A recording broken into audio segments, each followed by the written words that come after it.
یہ نام تو انگریزی سا معلوم ہوتا ہے، مگر یہ شخصیت کوئی اور نہیں، شیر پنجاب مہاراجا رنجیت سنگھ کی پوتی اور مہاراجا دلیپ سنگھ کی صاحبزادی۔ 1869 کو مہاراجا دلیپ سنگھ کے گھر لندن میں پیدا ہونے والی شہزادی بامبا کا پورا نام بامبا صوفیہ جندہ دلیپ سنگھ تھا۔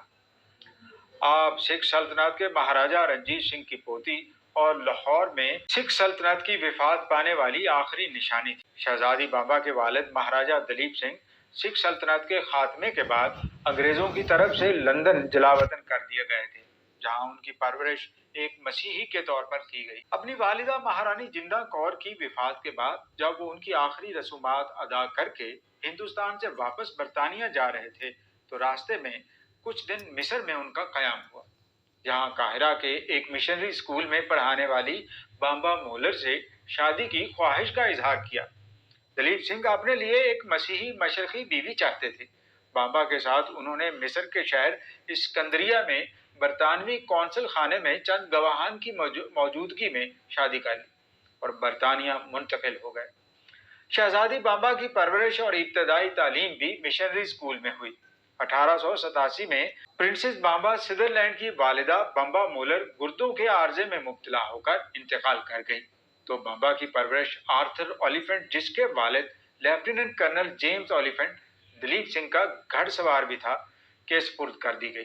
20ویں صدی کے آغاز میں شہزادی بامبا نے اپنے آباء و اجداد کی سرزمین ہندوستان کے دورے کرنا شروع کر دیے۔ وہ ہمیشہ لاہور یا شملے میں قیام کیا کرتی تھیں۔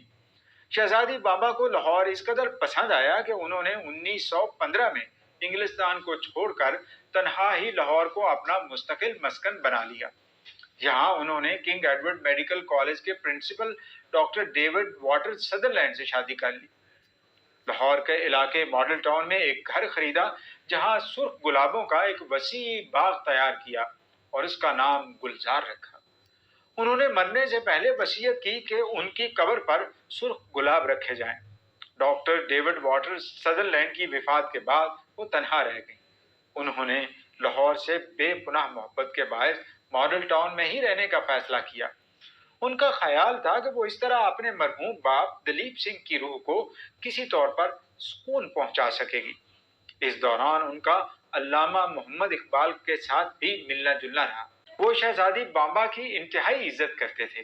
شہزادی بامبا کی دادی کا انتقال 1863 میں ہو گیا تھا، لیکن شہزادی بامبا نے 1924 میں ان کی باقیات لاہور منگوا کر اپنے دادا مہاراجا رنجیت سنگھ کی سمادھی میں دفن کروائیں۔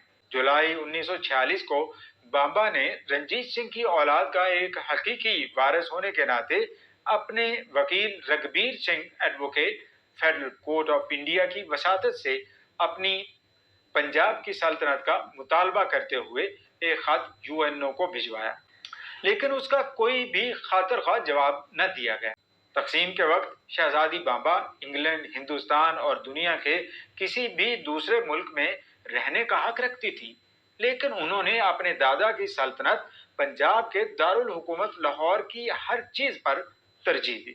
وہ لاہور میں رہ کر دلیپ سنگھ کی جائیداد اور دیگر معاملات کو دیکھتی رہی۔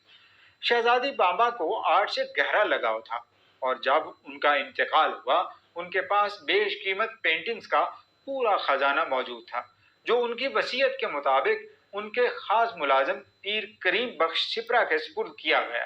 اس خزانے میں واٹر کلر، ہاتھی کے دانتوں پر پینٹنگز، مجسمے اور آرٹ کے دیگر شاہکار نمونے شامل تھے، جبکہ لندن میں بچی ہوئی دلیپ سنگھ کی وسیع و عریض جائیداد کا کوئی بھی وارث نہیں بچا تھا اور نہ ہی کسی نے اس کا مطالبہ کیا، اور یوں وہ تمام جائیداد تاج برطانیہ کو منتقل ہو گئی۔ لیکن لندن میں موجود سکھ خاندان کے نوادرات وصیت کے مطابق پیر کریم بخش نے حکومت پاکستان کے تعاون سے لاہور منگوانے کی درخواست دائر کی۔ متعلقہ بینک نے انتہائی ایمانداری سے وہ خاندانی نوادرات ایک ہفتے میں لاہور بھجوا دیے۔ ان نوادرات کو شہزادی بامبا کی رہائش گاہ میں محفوظ کر کے اورینٹل میوزیم کھولا گیا۔ 1962 میں حکومت پاکستان نے شہزادی بامبا کے آرٹ کے اس خزانے کو قومی اثاثہ قرار دے کر خرید لیا اور اسے لاہور کے شاہی قلعے میں محفوظ کر لیا۔ بامبا سدرلینڈ عمر کے آخری سالوں میں کافی ضعیف اور ناتواں ہو گئی تھی۔ انتقال سے 2 سال قبل وہ بینائی کمزور ہو جانے کے سبب اچھی طرح دیکھ نہیں سکتی تھیں، اور پھر فالج کے عارضے میں مبتلا ہو جانے سے وہ کسی تحریر پر دستخط بھی نہیں کر سکتی تھی۔ بامبا سدرلینڈ طویل علالت کے بعد 10 مارچ 1957 کو 88 سال کی عمر میں لاہور میں وفات پا گئیں۔ اگلے روز ان کی تدفین برطانوی ہائی کمشنر کی زیر نگرانی گورا قبرستان میں کی گئی۔